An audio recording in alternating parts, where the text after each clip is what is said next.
The views and opinions expressed on any program are those of the producers and/or the persons appearing on the program and do not necessarily reflect the views and opinions of FRC Media, Bristol Community College, or the City of Fall River.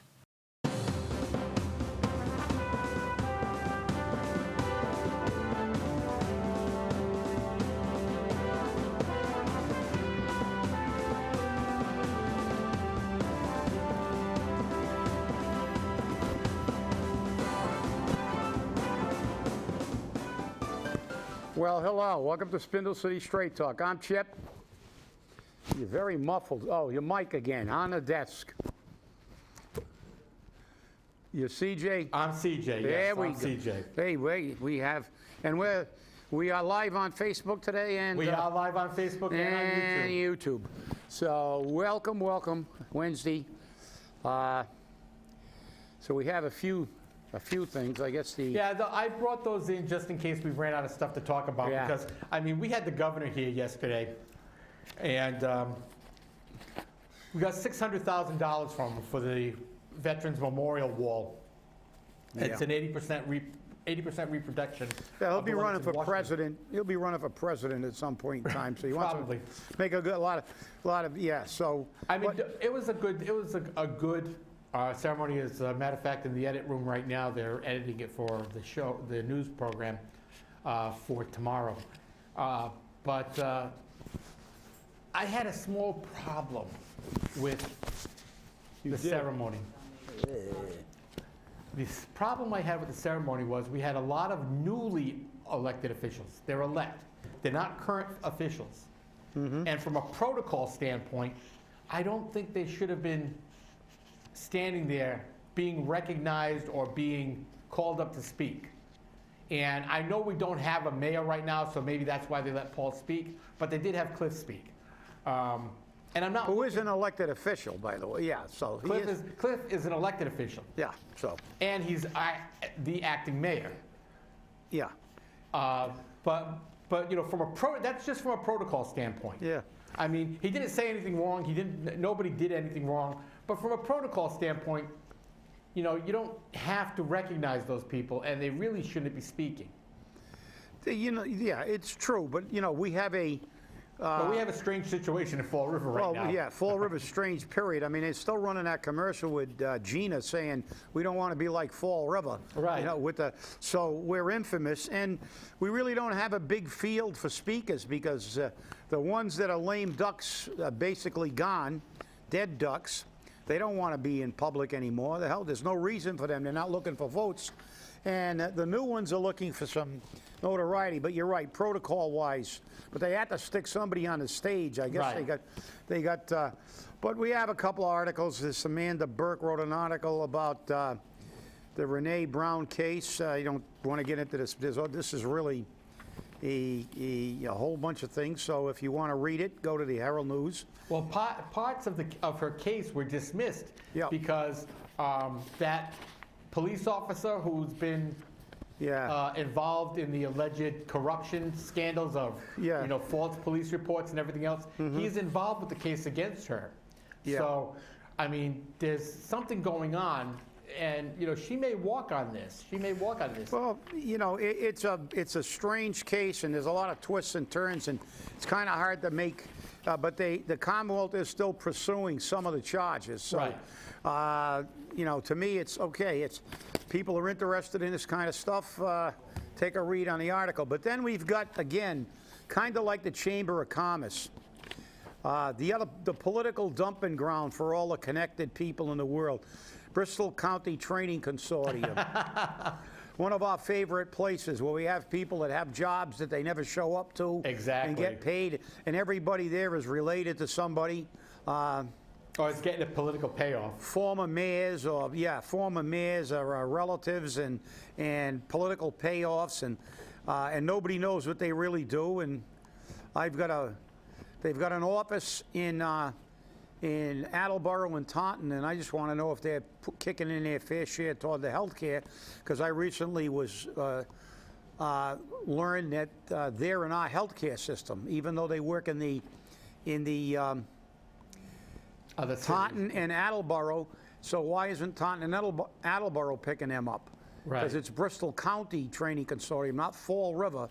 And I've always been about, I'm not crazy over, Fall River healthcare should be for Fall River employees, because we're always talking about the cost of healthcare, and we always we take it from other people.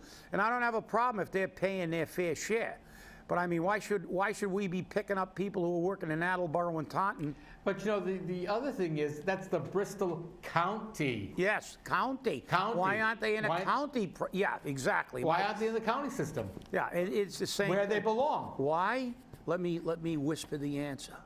Politics. Politics, yes. Politics. The people in those are connected, just like the housing authority.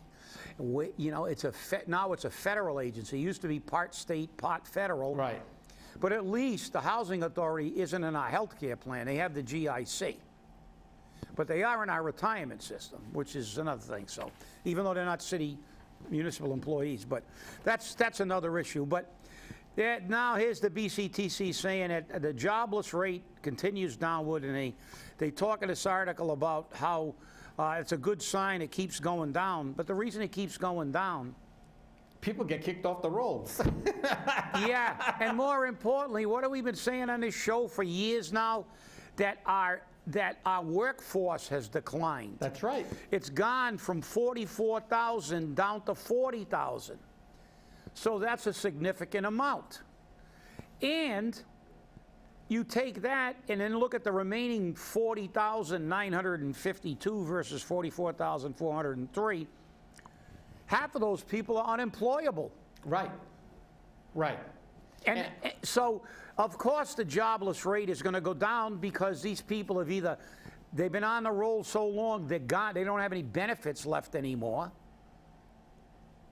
or they moved on to welfare and disability pensions. This again, a false narrative to make them look like they're getting something done. Well, it gets better because Mike Rodrigues just took to the airwaves today on our local radio station. And he said he's been meeting with employers and they're complaining because they don't have anyone to take the jobs. And that's a danger to our economic development because while the unemployment rate is 2.9% here in Massachusetts, I don't know if that's Fall River's rate. 4.6. Or it's 2.9 in the state. Yeah, so it's almost double. Yeah. There's no one taking the jobs out there because they're not trained or they're not educated enough to take them. Yeah, they're not qualified or they can't pass a drug test. And the problem is he's saying, you got one agency saying, oh, this is wonderful, BCTC. Yeah, and then they pile that on top of the report that said this is a low crime area with a pristine waterfront. Right, So. And then you've got a politician turn around saying this is no good for economic development. What's going on here? So he wants higher unemployment, I guess. I don't know. I mean, no. But he's. I hate to ever agree with a politician. I know, and especially Mike. But that's for the first time they're speaking the truth. The reality is that we can't employ anybody, and it's not just his opinion. All we got to do is look at Amazon. How many people are working at Amazon? Not too many. And they're always advertising for help. Oh, yeah, they have. We should have a 100% employment rate right now in the Christmas holidays because virtually anybody can get a job in the retail industry around Christmas or in Amazon because they load up their workforce with even more people. And they have always had problems. I know people who were recruiters for Amazon. They waived all kinds of things trying to get people to work there from Fall River. They waived for the holidays the high school diploma. They waived, the training. They'd train them on the job. They'd do anything to get, and they still can't get people in the door. And they go, oh, our unemployment rate's going down. That's a positive step. No, we are not growing our economy and growing our tax base and our ability to keep businesses afloat when our unemployment rate is not because people are being employed, but people are moving out of the city or they're off the unemployment rolls. And that's what's happening. We've got a decline in the workforce population, And many of those people that are coming off are because they ran out of benefits. I mean, you know, when you read this, it's like, you know, you really believe everybody in this city is stupid. You know, what has BCTC done? How long have they been around? They used to be something else. Was it That used to be CETA. CETA. They've been around for, I don't know. Since the 70s. Yeah, the 70s. We're looking at almost 50 years. Yep.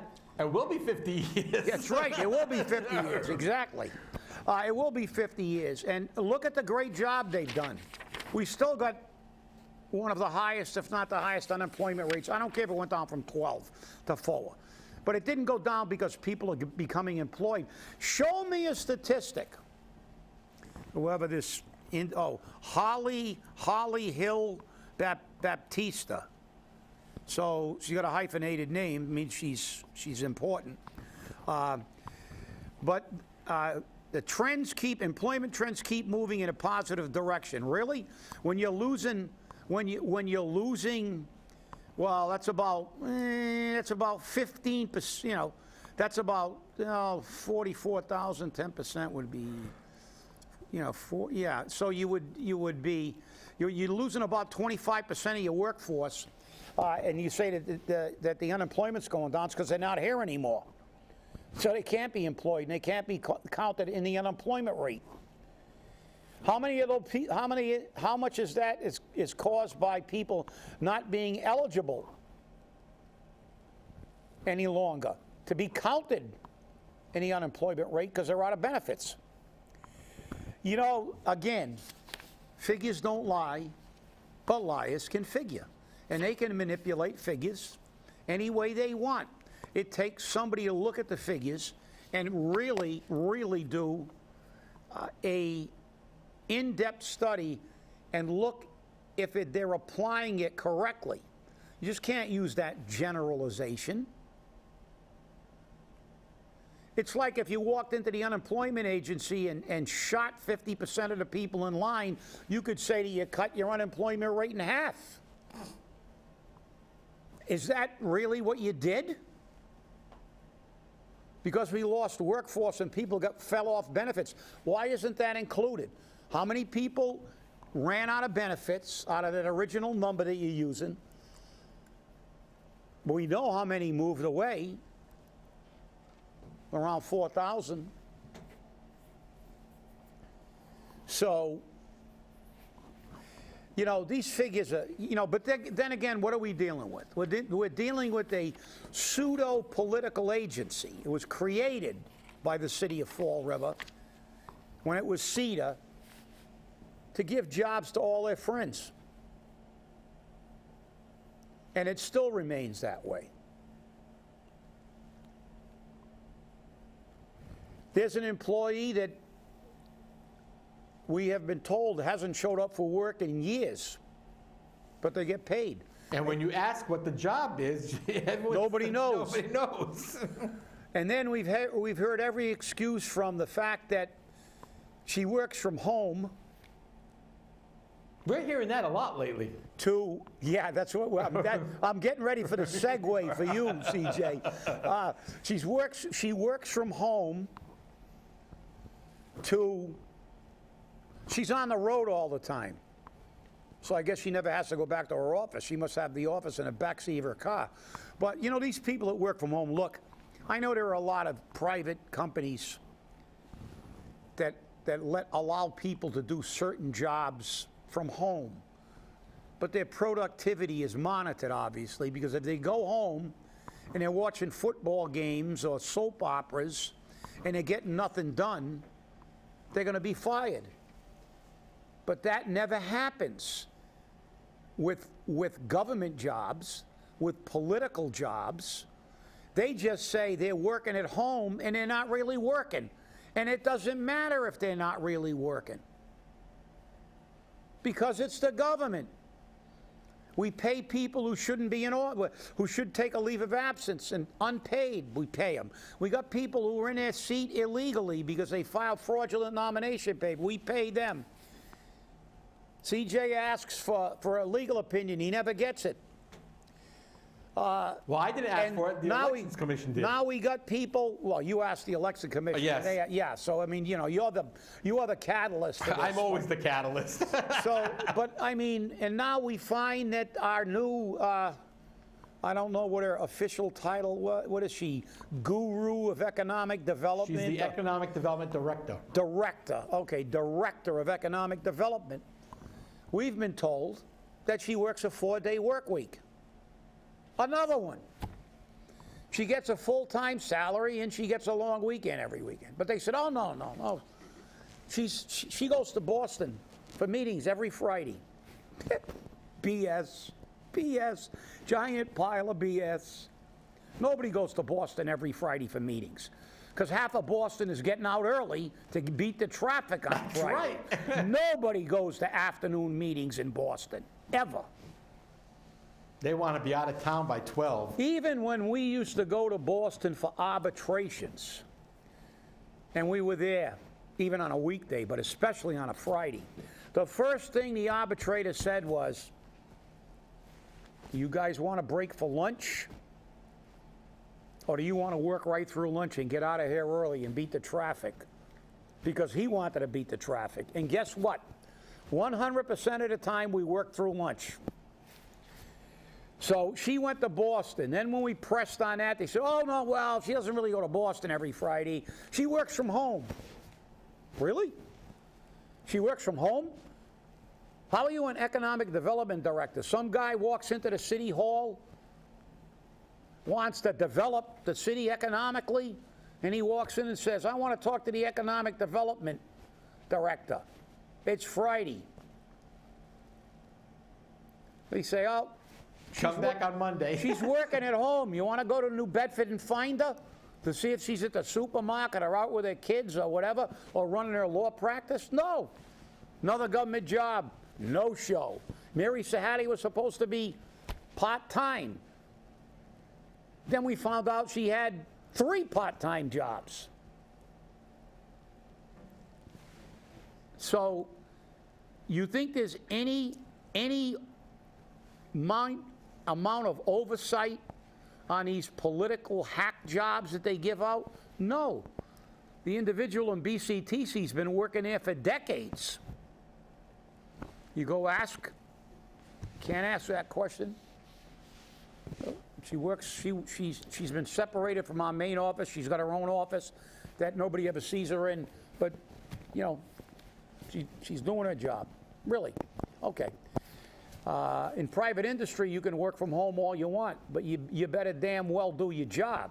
Because if the boss looks and says, well, you were supposed to have 15 different reports to me last week, and I got 0, so what were you doing? Well, you know, there was a really good football game on and a good movie on the Turner Classic Movie Network, and so I got tied up watching Inherit the Wind or something. And, you know, so they say, yeah, okay, don't worry about it. It's only the taxpayer money. No sweat. You don't have to show up for work. Nobody cares. We'll just make up statistics. Oh, the jobless rate's going down. Of course, they don't tell you that our jobless rate is nearly double what the state average is. Just like when they talk about the tax rate. Oh, you guys got a low tax rate. They don't tell you that our income is half what the state's average is. Do the percentages, that's for sure. Oh, yeah, but, you know, this is what disturbs me. And, you know, so we segue into that. So, you know, CJ, tell us more about this economic development director. That's the problem. It's so difficult to get any information on. Now, I was there when they hired her, okay? And you could tell by the way the meeting went, it was a shoo-in. The decision had already been made. It had already been made. They went into executive session to discuss her contract, which, by the way, is bull, because her contract was already written when she came out. So there was obviously no negotiation on her contract. Maybe a dollar figure negotiation, but other than that, there was nothing. Plus, her contract is not public information, Yeah. which is fine. They can go into executive session for negotiations. That's fine. You know, I think that's ridiculous, but I don't remember any of the search committee meetings, which they were supposed to have. And she took the job. She was a very interesting woman because she didn't talk to anybody. And that's one of the things everyone says, she doesn't talk to anybody. She must talk to somebody. And who appointed her? She was hired by O'Connell. And who was the man? From the RDA. Yeah. She was hired by the RDA. And Kathy Ann Viveris signed off on it. Another phantom agency. Now, the interesting, yeah, exactly. The interesting thing is I've spoken to RDA members, and they're telling me that, oh, yeah, we've got a project going forward, but we can't talk about it right now. I said, have you talked about it in executive session? Well, no. Have you talked about it at a meeting? Well, no. Then how do you know this project's going forward? Oh, well, we talked about it, which is a violation of the open meeting law. Oh, no. I said, don't tell me that because you all know. And it didn't happen at a meeting. So you got backroom deals going on. Really? What a surprise. What a surprise. In Fall River? No, I know. It never happened. Come on. I know. Backroom deals. Yeah, like you said, she's got a contract, and it was already written. So there was, you think there was really a negotiation? Of course not. It was all for show. Look, I understand it's not real labor negotiations when you're dealing with political appointments, because actually it's all political. Right. But we never had a contract completely written. We had a draft. We had numerous drafts of the contract as we negotiated throughout a contract process. But then when you do that, you sign a tentative agreement, and then you finalize the contract language, and then it has to be reviewed by the employee or the employee's representative, in our case, the union, and its attorney. Has to be reviewed by the city and its designated bargaining agent, and the Corporation Council for form, but only for form from the Corporation Council. Then after all that, you ultimately end up with an instrument that has to be signed by the mayor and the bargaining committees and stuff, and it was a very long process. I sat for hours with the entire bargaining team with a copy of the final draft, reading over every single line, and then somebody else would read it, because sometimes when you read it, you read what you know is supposed to be there, but looking for typos and looking for things like that. And then we sent it to our attorney to be proofread. And then when all that was done, we finally got it in. You're not doing that. You're not walking in a room and walking out with a collective bargaining with a contract. That's because that's not the way it works. Right, and that's why I said it just was, to me, the appointment was always very fishy. We've heard nothing about her. Since she's been in, we've heard nothing. I think I heard one statement from her once on the radio, and I can't even remember when it was, but we've heard nothing. And I'm not saying this because I like him, and I'm not saying it because I dislike him. I'm just saying it because it's a fact. When Ken Fiola was in the position of Economic Development Director, we heard from him almost weekly, almost daily sometimes. And we knew what was going on. We don't hear from this woman at all. At all. And that bothers me. As a matter of fact, the last time we got something in on her, we got somebody was talking to us about her. The name didn't even register initially because she's so deep in the shadows. I'm going, this name looks familiar, but who is this? And I believe you told me, yes, that's the economic development. I went, oh Jesus. She went in, she got the job, and she's fundamentally disappeared from the face of the earth. Right.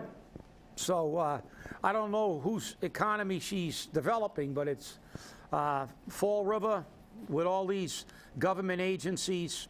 Look, BCTC, their training consortium, that's crap. What have they trained them for 50 years that hasn't had a major impact? What is it? What do they give them? Phlebotomy courses? You can get them. Phlebotomy, nursing assistant. Yeah, which there's a glut of those things. Exactly. I mean, now we have a glut of those. But we all know it's not rocket science. We didn't invent the cure to this. The cure's been out there for years. Look at Germany, apprenticeship programs, partnerships with companies within the city. or even around the city. Look at Major what Rhode Island did. employers. That's right. Look what Rhode Island did. Train people to go to work at Electric Boat, the major employer in Rhode Island. Train people to go work in the aircraft industry or whatever, you know, or work on some. Give them training programs that actually allow them to enter a job market that's actually a job market. It's not rocket science, but the problem is everything that the government runs becomes political. It became an employment opportunity for politically connected people, not a facility where people could go and be trained to become employable, because obviously they haven't had any major impact, and they've been around for 50 years. And you know, it's futile to even discuss it, because the only way we can change this is make sure that we get people out of office who are going to continue with this just giving people jobs and not letting them do anything and giving them pay raises, and then the people who actually do produce and work have to show up every day to work. They're working for peanuts, and we got these other people making tons of money, getting their taxes lowered, and nothing happens to them. No oversight, no accountability, no consequences for illegal and improper action. And you know what we call this? Business as usual for politics. Well, interestingly enough, as you know, because we've had a discussion about this several times, the information or the rumors, let's call them rumors because we can't confirm them, the rumors coming out of the Coogan camp don't look good for what he said he wasn't going to do. Because if you remember throughout the campaign, he was not going to bring back the old people. But he is, it seems. I mean, we're looking at a city administrator who, from what the rumors are saying, is they had the city administrator has a poor employment background or employment history. I mean, that's not a good thing. No. How many jobs did you have before you came to Fall River, and how short a period of time? Well, it didn't affect Hill Camara getting hired. He didn't have a job for what, 6 years? 8 years. 8 years. I'm sorry. Jeez. You know, I thought he was a little bit more employable. 8 years, even worse. Oh yeah, he didn't have a job. He had an 8-year gap. Try to apply for a high-paying job in private industry with an 8-year gap in your employment. Exactly. That you can't explain. That, you know, I got into a car crash and I was in a coma. You know, so I didn't get a job, but now I'm healthy again. Okay, that might be plausible and an explanation if you can prove it. But 8-year employment gap, and you're going to get a very well-paying job. Same thing with this. I don't know, and I have to say, as I always do, we have to wait and see. Rumors abound. All I can tell you is that I am on the financial piece. And I have done extensive research, as I always do. No, not you. On some of the areas, and I've submitted it in writing, and I know that they called Alan Silva up from Florida to look at the books. But he also came up to look at the books for Sutter, told him what he had to do, and Sutter wouldn't do it because he didn't have the courage to bite the bullet and do what he had to do, because you might have to get rid of some of the politically appointed cronies. So let's see what happens. You know, Alan was the first city administrator of Fall River, and a very good one. One of the best numbers guy I've ever seen, actually, in that capacity. He reviewed the contract. He reviewed city finances for Carlton Viveris, for Bob Correa, and a whole bunch of other people. And I can tell you one thing about Alan as we close the show. He's going to give them an accurate picture. What they do with that picture will be the litmus test of what happens. As you said, there's a lot of rumors abound, but I say let's see. When he's sworn into office, let's see who goes into these positions. Because if it's the same old, the people who are spreading these rumors will be right. Exactly. And, you know, it's not a good thing. But we'll see what happens. I mean, the first same old was Ann O'Neill Souza, so we'll find out. Hey, everybody, have a great day, and we'll see you on Friday. Stay angry.